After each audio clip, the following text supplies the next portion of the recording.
Well, welcome everyone. Sunday Adelaja here, and let's see who is the first person we're going to have today. Who is going to lead the guard? Welcome, welcome, welcome. Another day of glory, another day of grace. I thought so. Shegun Fatumo again. Bill Muna, blessing. Adedamola, Kike Moronkeji, Florence Jumoke, Bosse, Ayodeji, Kemi Shola, Prince Kingsley, Joel Muke, Nikki Okoro, Flair Karin, Lannon Adebayo, Bobo, Pastor Irene, Eric Lindu. Eric says, hello, Pastor Sunday, Cameroon is ready to take off tonight. Okay. I think it's not only Cameroon that is ready to take off. Tiger, Diepre, I think they are in Port Harcourt. I think Port Harcourt is ready to take off too. All right, who do we have there again? Paul Oriade, Justin, Dominic, Victor Ogundipe, Florence, Laolu, Oluwayomi, Shegun,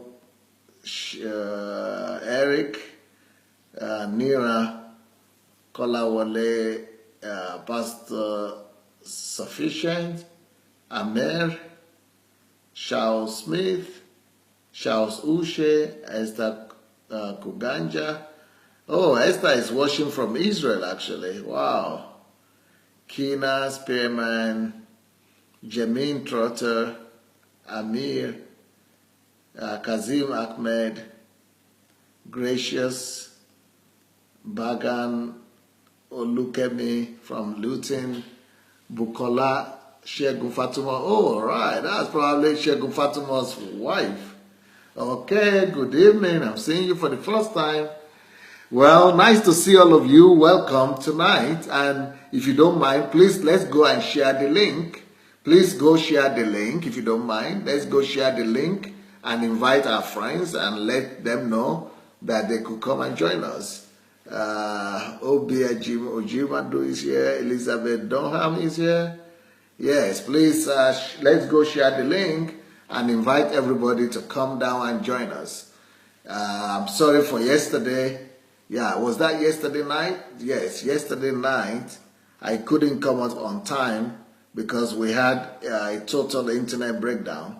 Sorry for that, but you know, I came out later on. It was just an hour late, but we still did we did the program last night. It came out last night actually.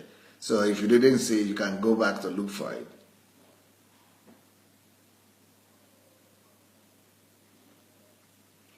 Okay, Samson Andrew,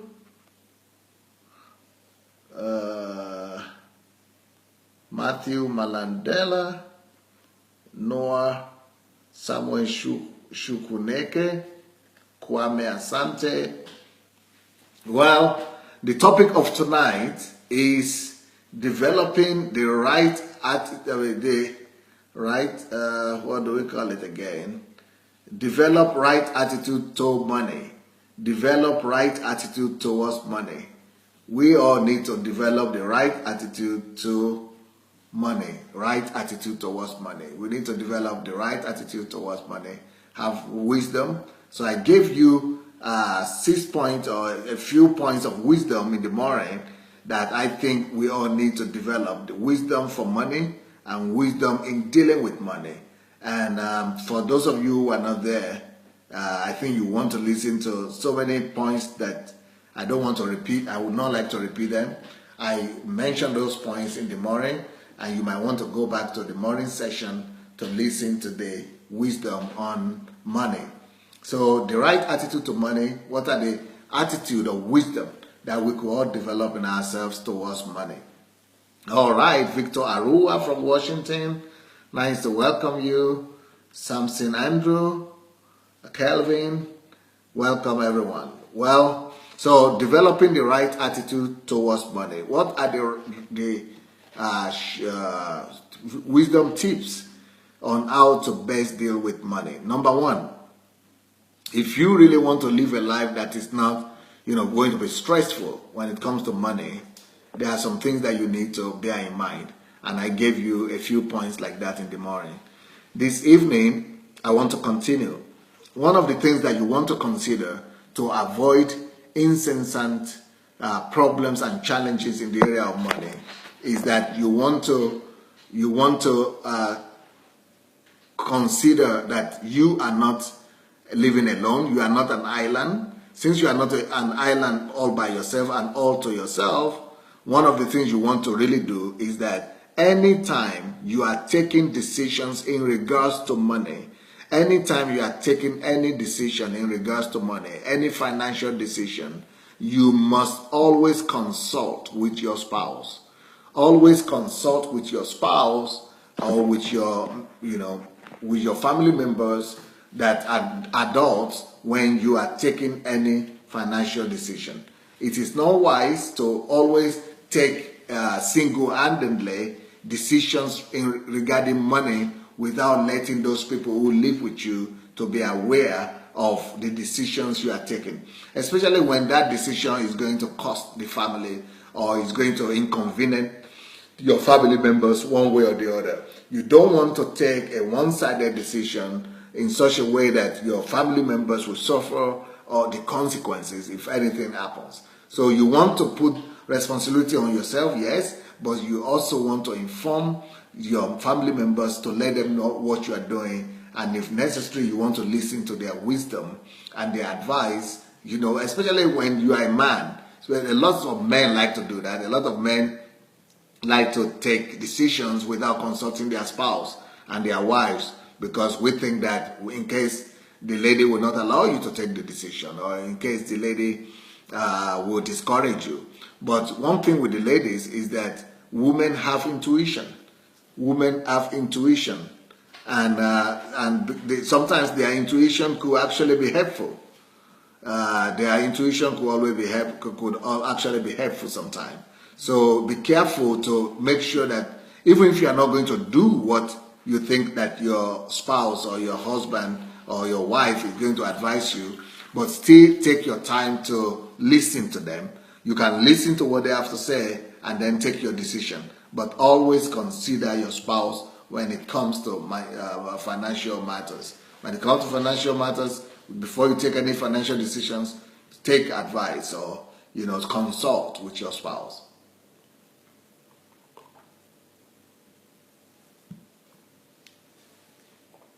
However, remember that the word is consult with your spouse.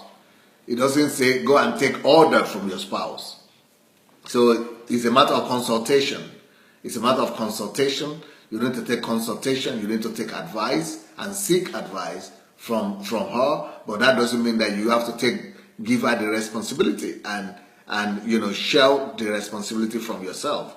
No, just make sure that you talk to your family members or to people who are living with you or to people that your decision could affect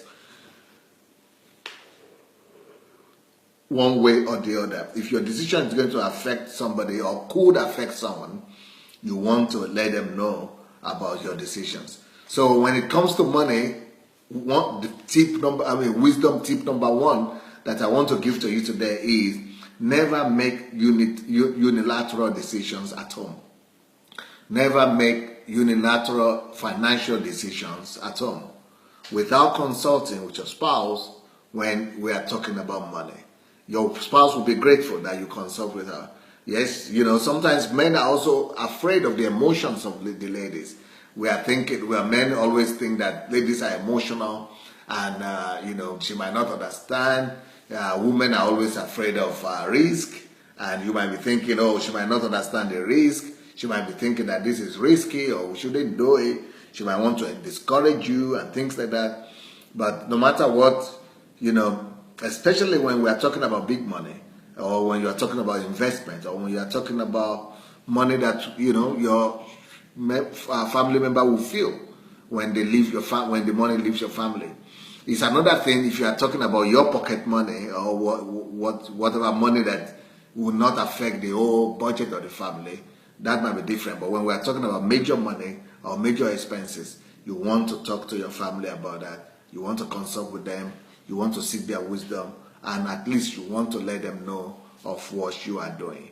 And and then so when things happen, then you'll be able to have a point of reference. You'll be able to say, okay, you remember I told you about this and that the other time, and that is what we are talking about. So she just needs to be in the loop sometime.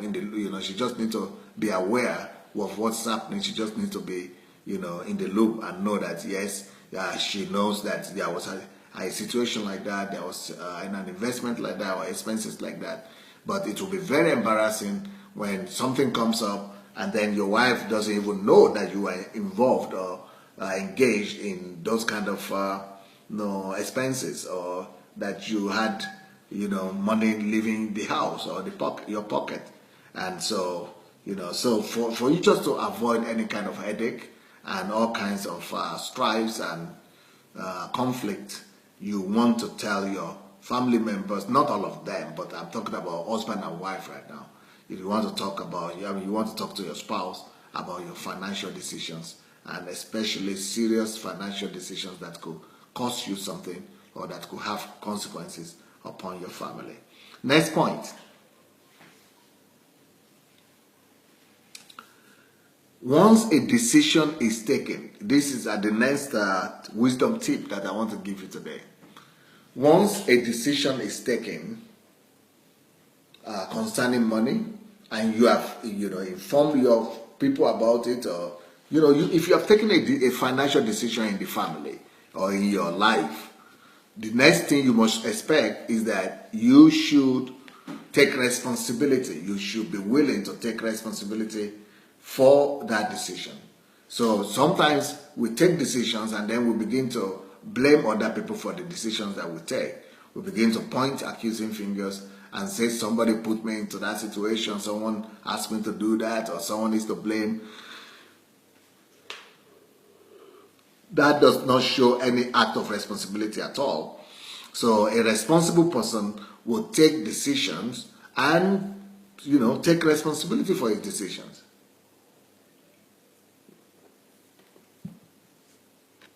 You want to take responsibility for your decision. So if the decision has been taken and it was your decision, yes, then let it be your decision. Stop blaming people. You shouldn't even blame people who recommended for you to take that decision. Or you shouldn't blame the people who advised you. Even if they wrongly advised you, it was still your decision. So you still have to take that decision and take responsibility for the decision. If you took that decision, it is your responsibility. So money demands responsibility, and money likes responsibility. So whenever you take any financial decision, make sure you take responsibility for that decision. But what does it mean to take responsibility? Taking responsibility actually means being responsible for the consequences. Because normally when our decisions are successful, and when they yield us success, and when we are successful and we take a decision that is leading us to profit or reward, we don't need to teach you to take responsibility for that. We all know how to take responsibility for success. We all know how to take responsibility for great success, for victory. When we have victory, we are always happy about it. But what about when it's not victory?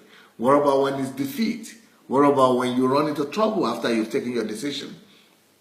You must come back to your people, to your family, and especially to your spouse, and let them know that you blew it and that this is what happened. Be truthful about it. Face the fact. Don't run away from the fact. Don't dodge the obvious thing that has happened. Don't be deceptive. Don't put the blame on any other person.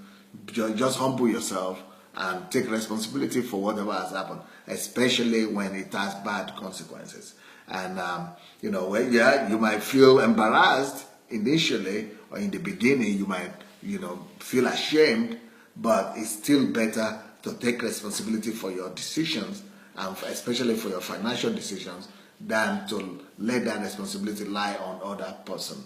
When you let responsibility lie on other person, you are actually giving away your power. You depriving yourself of your power, of your personality power. When you give away the responsibility to another person, that person has power over you. Whoever you share the responsibility to is the person that is actually, lording it over you, ruling you. So be your own person. And part of what it means to be your own person is to take responsibility. Take responsibility for whatever decision you have taken. If it's your decision, it's your decision. If it had led you to success, you wouldn't have been complaining. But because it led to failure, that's why you are complaining. So learn to take responsibility for your decisions, no matter how the result is. Either it's good or bad, or it's ugly, That's why the word repentance is in the Bible. The practice of repentance is one of the greatest kingdom cultures. The ability to be able to take responsibility for your decision and repent. So the fact that we all repent before God for our sins, that's a way of us taking responsibilities. So repentance is one of the ways God is trying to teach all of us to take responsibility for our decisions and to learn to repent, to learn to humble ourselves and admit the wrong things we might have done one way or the other, and to take responsibility for what's happening in our lives. And God is trying to tell us not to trade blames. Don't throw blames around. Don't let other people be responsible for whatever decision you took, especially when it comes to money. If you begin to take, because one of the ways of you coming out of whatever problem you have run into financially is for you to begin to admit and say, yes, I blew it, I made a mistake, it was my decision, and this is what I did, this was wrong, or this was not right, but it was my decision. So once you take that decision, and it is your decision, and you take responsibility for it, you begin to overcome it. That is the beginning of your process of victory. That is the beginning of your process of deliverance, of escape from that problem. But if you are avoiding taking responsibility and you are saying you don't really know what happened and all that, well, you might never be able to get out of that crisis. You might never be able to get out of that problem. So, taking responsibility, repenting for whatever action or lack of action that we did and we were engaged is one of the ways and means for us to actually resolve our issues, our problems, to be able to solve our problems. But when you are unwilling to take responsibility, then things don't move, things don't get improved, so things don't get better. Okay, the next wisdom tip that I want to give to you about money, about developing the right attitude to money is you never negotiate and never compromise with paying your tithe. Never compromise with paying your tithe and at least your tithe. Never, compromise with paying your tithe. Never negotiate it. Never dispute it. A lot of teachings out there that tithe might not be necessary or it might not be scriptural and all that. But once Jesus has mentioned it in the Bible, in the New Testament, so if it had not been a New Testament doctrine, Jesus would not have mentioned it. But since Jesus himself mentions tithe in the New Testament, in the Gospels, it means tithe is legitimate. So don't let anybody talk you out of your tithe. Now, if you don't believe in the pastor or in the leadership of the church, if you don't believe in what they are doing in that church, then you might want to take your tithe to somebody else in whom you believe, or you might want to give your tithe to someone else who is actually contributing to your life, who is enriching you, who is feeding you spiritually. But you still must pay your tithe. So tithe belongs to the people that are responsible for feeding you spiritually. Normally those are your pastors, Because if your pastor is the one that is feeding you spiritually, if that is the person that is, that is the source of your spiritual nourishment, then you want to be thankful one way or the other to that church or to that pastor or to that source of blessing that you have in your life. So so don't let anybody talk you out of your tithe. I don't believe and I don't like the fact that churches are talking about all kinds of offerings these days. I don't like people talking about first fruits. I think first fruits is not a New Testament practice. I don't think that the churches today should be talking about first fruits. And frankly speaking, if you want to know what I think that people who practice first fruit, they're just looking for a way of getting more money from members of the church. I think it's just a way, but people just found something in the Bible to use as an excuse to make people in their churches give more and more. And all those things that people call prophet offering and faith offering, I think those are just manipulations. I'm sorry.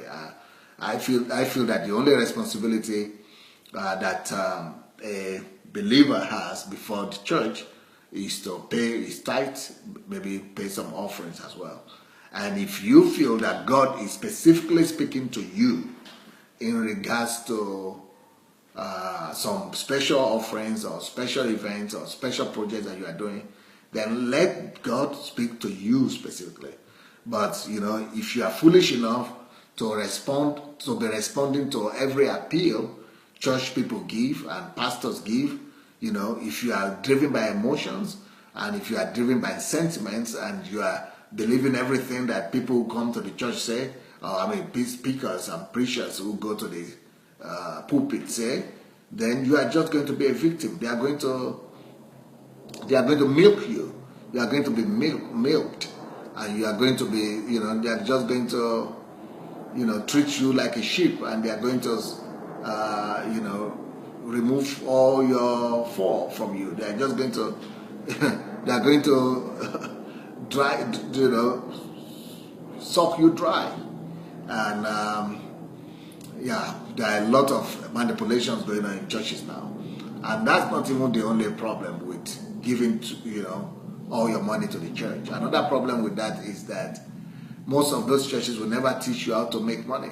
They will never teach you how to get free financially. They will never really teach you the loss of money. They will never teach you really what you need to do to be really rich. So they keep on taking your money, and they will keep on telling you empty promises like, give and it shall be given to you and all kind of things like that.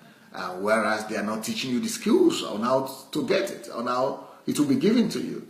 And then you'll be, going around the circle, and you never really come out of financial crisis.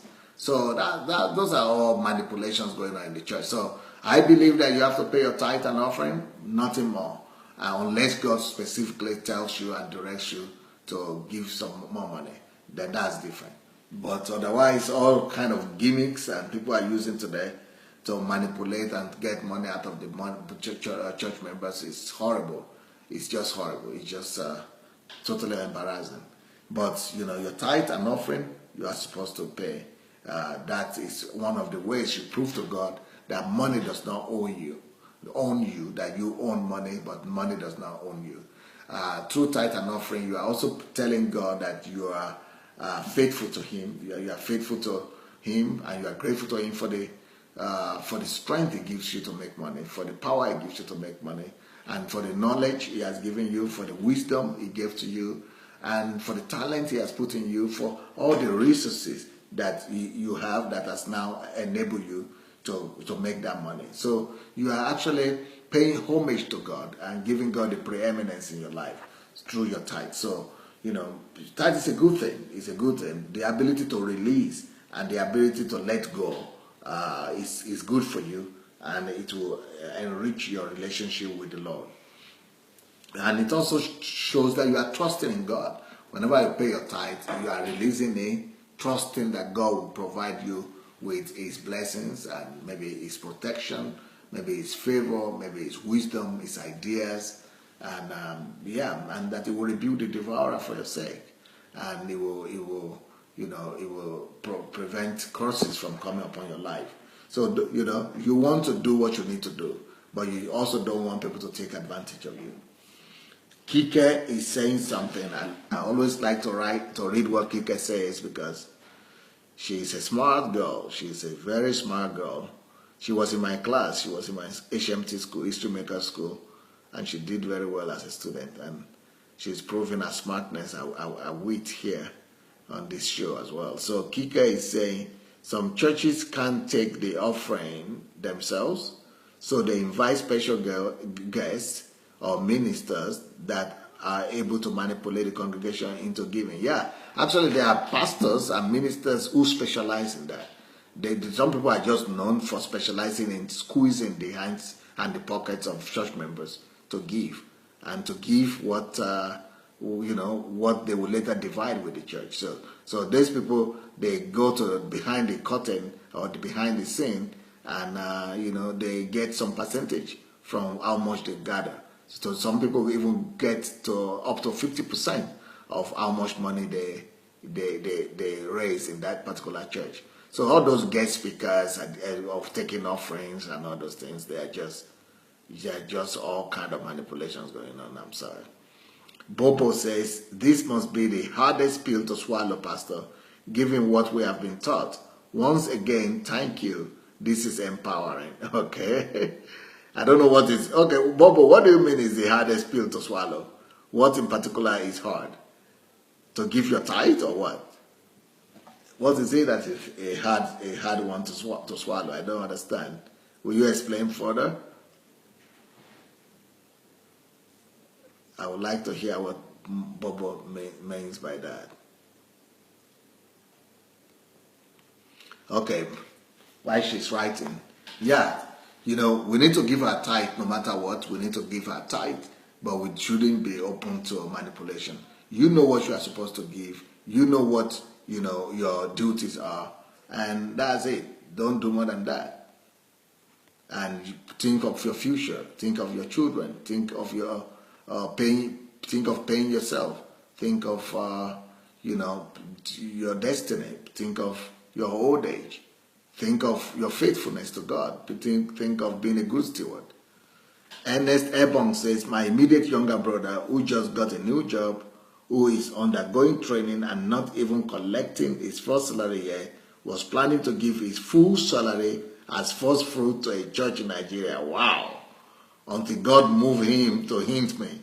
I rebuked him sternly, and he was glad I opened his eyes. The tricks churches are using to loot poor people of their little earnings. If you want to give first fruit, I think it might not be a bad idea if God leads him to give first fruit to his parents. That might be a good thing, because your parents are people that are responsible for training you, for sending you to school, for making you and bringing you to where you are. That might be logical that you want to do your first fruit, because that's the first thing you got, and you want to thank them for it. That might be, if your pastor is that person that made you who you are, maybe you want to do that. But but not to do that as something that is just tradition or a practice that everybody is being manipulated to do.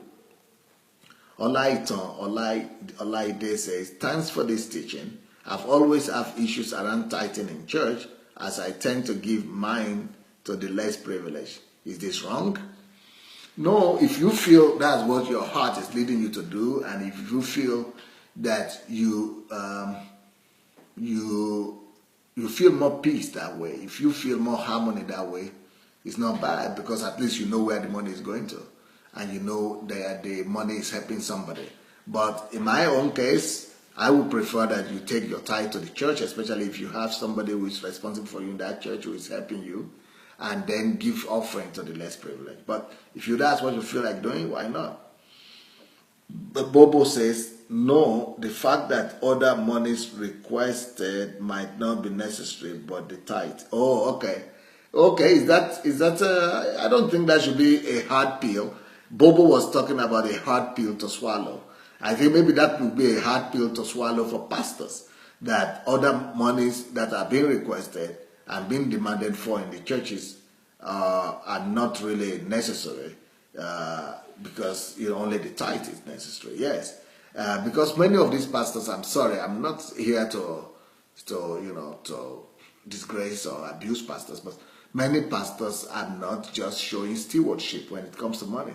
Many of them, they don't show responsibility when it comes to money.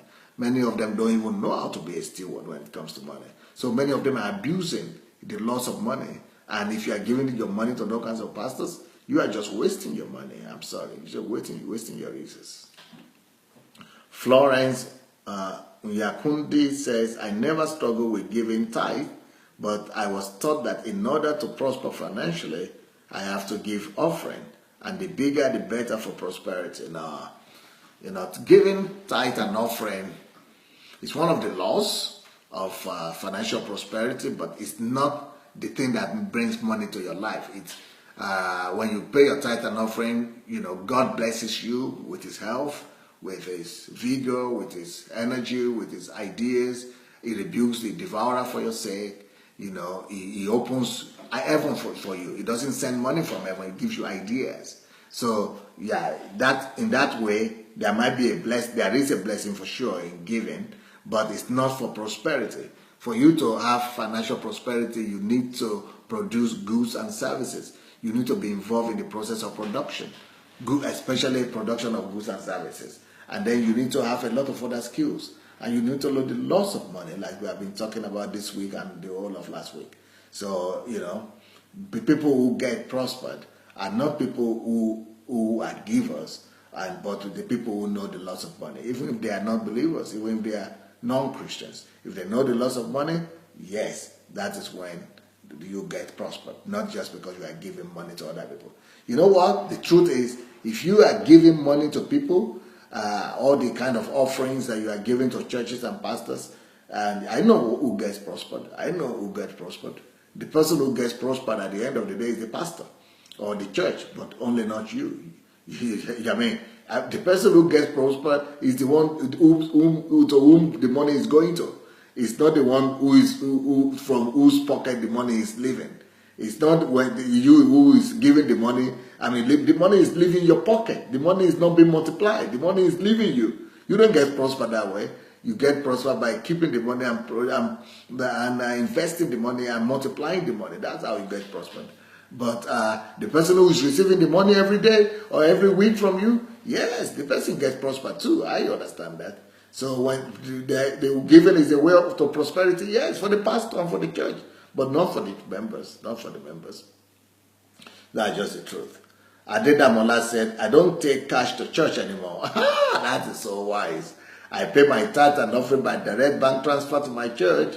My giving is automated and planned, so there is no room for manipulation by any pastor. That is so smart. That is so smart. That is so smart. Brilliant. Brilliant.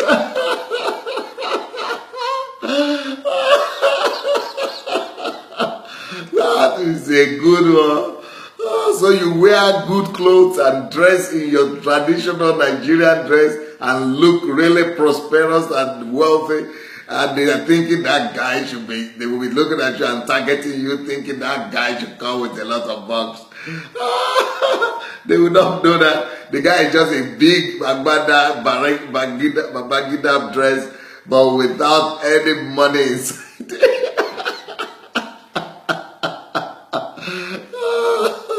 That is amazing. That is so shocking. Wow, what a wisdom. Yes, that's the way to do it. That's the way to do it. You avoid and save yourself from a lot of manipulation that way. Yeah. Yes. So, yeah, that's about that. But you pay your tithe. It's one of the laws for prosperity. I mean, financial prosperity, in the sense that God will, block the heavens. I mean, He will open the heavens for you for ideas and strength and grace to come upon you, and He would rebuke the devourer for your sake. But that does not mean that is the way for you to have financial prosperity. If you want to have financial prosperity, you must know the laws of money. Okay, the next wisdom tip that might be able to help you today especially when, for you to develop the right attitude towards money, is that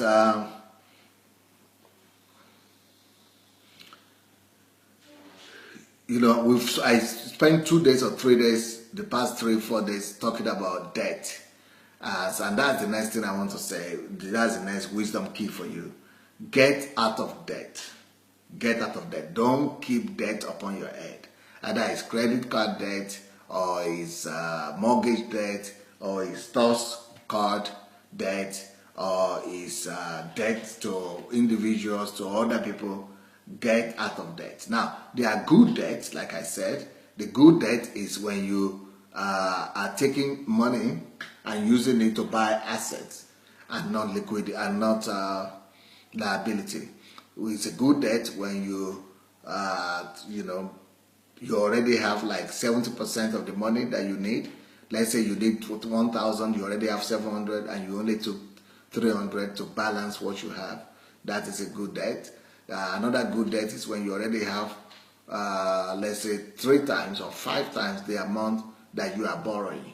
So if I am worth, let's say, $1 million US, and I'm just borrowing $100,000 or $200,000, that's a good debt, because I have much more assets and much more than enough assets to offload and to cover for that that debt I'm taking, just in case of emergency or in case of force majeure.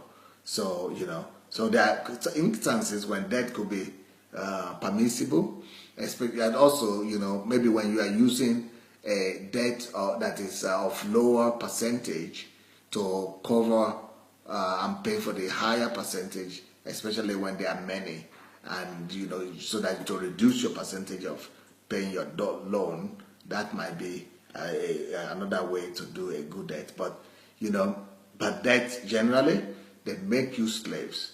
Debt make you slaves to the lender. So whoever you had lent you the money controls you, because you begin to fear when they call you. You begin to have concerns. You begin to be afraid.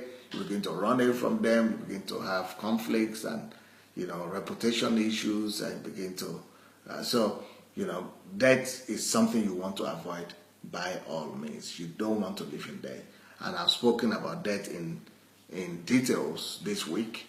And so if you have not been listening to these teachings, especially to the sections, to the ones I spoke about debt, you want to go back, or you want to go to my blog. I have all the teachings on my blog in their chronological order, sundayadelajablog.com. You'll see the video blog. You can go there and listen to all the teachings there, and also you can get them on YouTube. They are also here on Facebook, but Facebook is all mixed up with other videos, so it's more difficult for you to get it.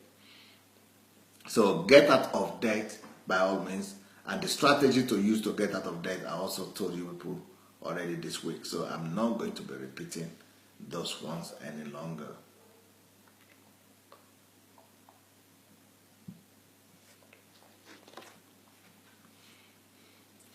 Now, the next wisdom tip I want to give you about developing the right attitude towards money is that whenever you want to start a project, don't just start with a project with other people's money or with borrowed money.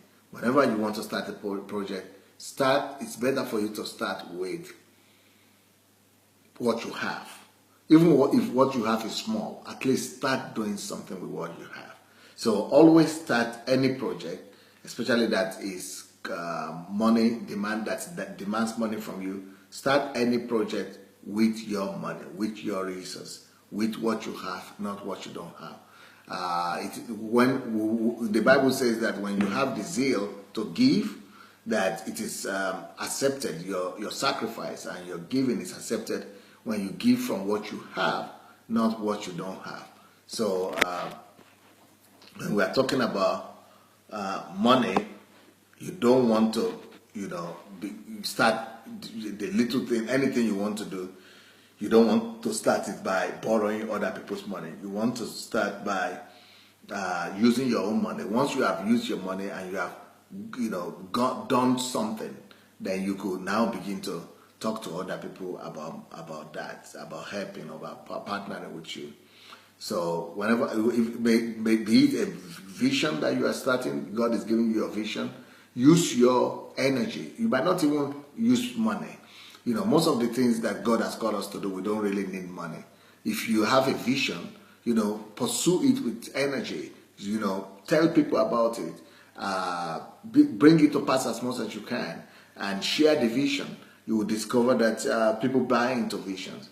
If it's a project that you have, you might not have money, but maybe you have the zeal, maybe you have the passion, maybe you have the knowledge. Put all the things you have, turn them into resources, turn them into money, because you could use your capacity, your vision, your passion, your charisma, your ability to communicate and speak. You could use all that to gain money. So, just use what you have. Use what you have to get what you need. And don't start any project by going to borrow. You can take partners to join you, to be with you, because you, on one hand, you are bringing the intellectual property, you are bringing the idea, you are bringing the vision or the project, and somebody could partner with you by bringing the money. Yes, that is possible, but at least start doing something first. That's why when you go to the bank to borrow some money, they always tell you to provide some percentage of what you can, maybe of that amount you are asking for. Sometimes they will ask you to give 20% or 30%, or, you give some percentage. Tell us what you have done. Tell us your resource. Tell us, what you have done from your own side. So that is the way it is in life. Anything you are called to do, anything you want to start always with where you are. Start with what you have.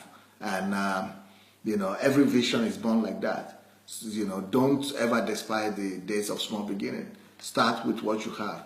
It is small that grows. So when you start with the small thing you have, you will discover that it will grow. God will bless it. God will find a way to blessing you and to multiplying the little thing you have. Even if it is not money that you have, but if you have some talent, some potential, some abilities, those are enough also. You could start even with those ones. Start with what you have. Don't start a new project or a new plan or a new vision by borrowing. Don't do that. Start with what you have first. Then later on, other people could join and you could increase your starting, whatever you are doing to another level. Okay, the next the next wisdom tip I want to give you today is that you will always be in financial problem if you don't cut your coat according to your size. You will always be in financial problem if you will not cut your coat according to your size. So you need to cut your coat according to your size.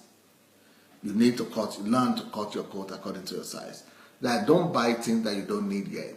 And don't buy things that are too expensive for you, for the income that you are making. Don't buy things because other people are just buying it. Don't follow trend to get yourself into debt. Live within your means. That's what it means. Live within your means. And but living within your means that you don't spend. It doesn't mean that you spend your whole salary. You say, okay, I'm making $2,000 a month. Living within my means I don't spend beyond $2,000.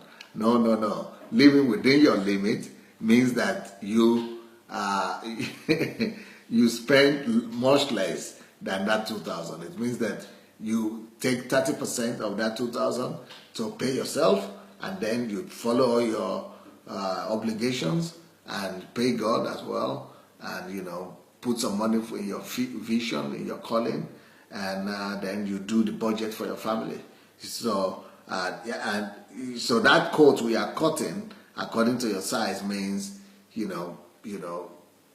just live a modest life and live in a way that after you have you paid yourself and you have paid God and you have done all the things that you need to do, that then you can say, okay, you want to use some money to do some other things. But otherwise, don't be flamboyant. There is a teaching that I did that we should stop using money. We should stop spending money that we don't have to buy things that we don't need and to impress people that don't really care. So, that is what it means. You don't want to spend the money you don't have to buy things that you don't need. to impress people that don't really care. So cut your coat according to your size. Cut your coat according to your size. Now, the next wisdom tip that might be helpful to you is see yourself as an agent of God. See yourself as an agent of God on the earth. And when it comes to money, any money that comes to you, know that as an agent of God, for your first desire should be to please God. Let God know that you want to please Him, you want to obey Him, come what may, and always make Him your priority. Always, and in the way you manage your money as well, because He is a good stewardship. He is a good steward, and He's expecting good stewardship from you. So always put God first. Always obey God, and whatever God tells you to do should be done first of all. So always make sure that you obey God, and that any instruction that He gives you, you do it. So make God your priority, especially in obeying Him. Don't put God off till tomorrow. Don't say, "Oh, God, God can wait." Yes, God can wait, but it might not be a good thing for you to cause God to wait.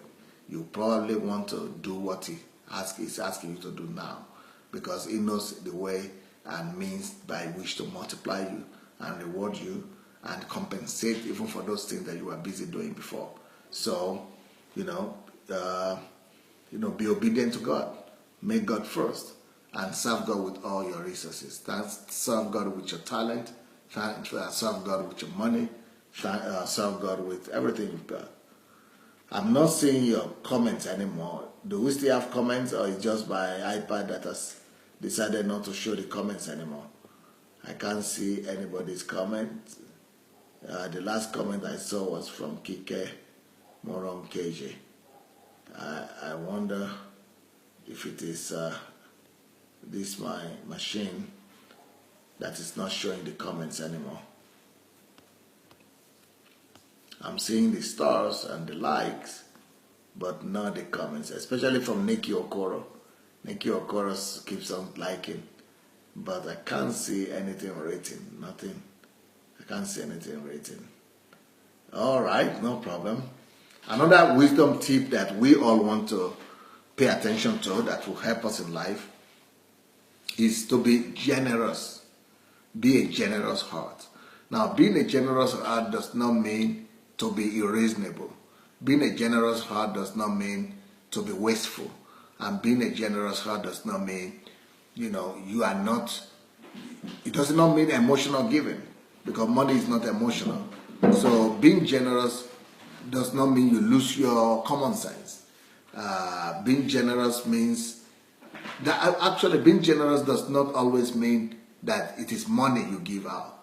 Being generous means being generous in the heart, first of all. Being generous in your character, in your heart, in your soul.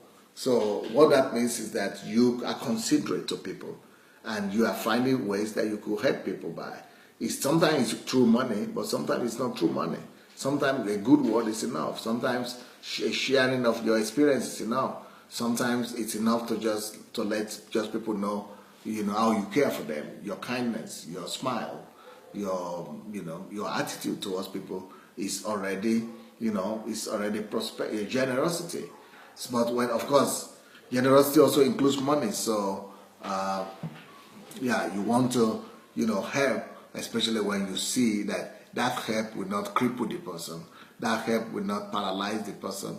If you know that help will help the person eventually to do something for themselves, then you want to maybe help them. But giving money to people, as we have learned, only in rare cases it will really help people, because you want people to go through the process, before you give them the money. The money is the end result, but it is only the process that changes people. It's not the money that changes people. It is the process that they go through that changes them. So be generous, especially when it comes to generosity. I'm thinking in terms of the handicapped people, the disadvantaged people, the widows, the orphans, the foreigners, the needy, the poor. Those are the kind of people we want to show generosity to. It's not when we go and spray money in parties that we are generous, but it's when we are able to be compassionate like God and use our money to show God's virtue, God's character of being compassionate. Okay, so yeah, I see. But you probably are writing something. It's just my iPad today that will not show it. It's a pity. Okay. Another wisdom tip that will help you to change your attitude towards money is that financial prosperity is not how much you make, but how much you save. So financial prosperity does not come by how much money you make, but by how much money you save. A lot of people live in that deception, thinking that they will be rich if they get huge salary or big salary.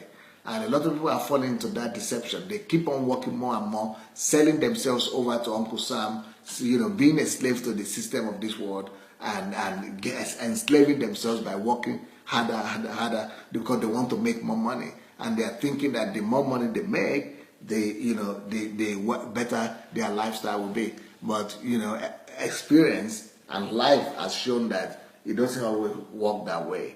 When you are, making a lot of money and you don't know the skills and the rudiments of savings and multiplication of money and investment, you will discover that no matter how much money you make, you are still poor. So if you don't learn how to preserve money, the loss of money, the first loss of money said money should never be spent. So if you're not spending money, if you are spending money and you don't know the loss of money, you will just discover that it doesn't matter how much money you make, it doesn't matter how much comes to you onto your hand, you will end up squandering them. You will end up using them and wasting them, and you just become, another poor person in town. You become just a mediocre. So it is not the amount of money you make that really matters, but how much you are able to save, how much you are able to hold on to, how much you are able to control yourself from spending. That is what determines your wealth. So your wealth is not determined by how much you make. It is determined by how much you spend, or how less you spend, or how little you spend.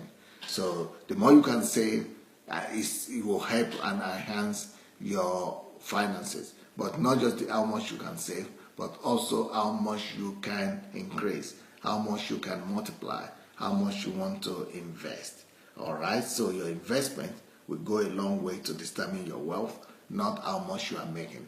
Someone could be making $100 every month, and by the next 10 years, he will become a millionaire, and the guy that is making $100,000 every month will still be struggling with money. So that is the reality, and that's quite possible.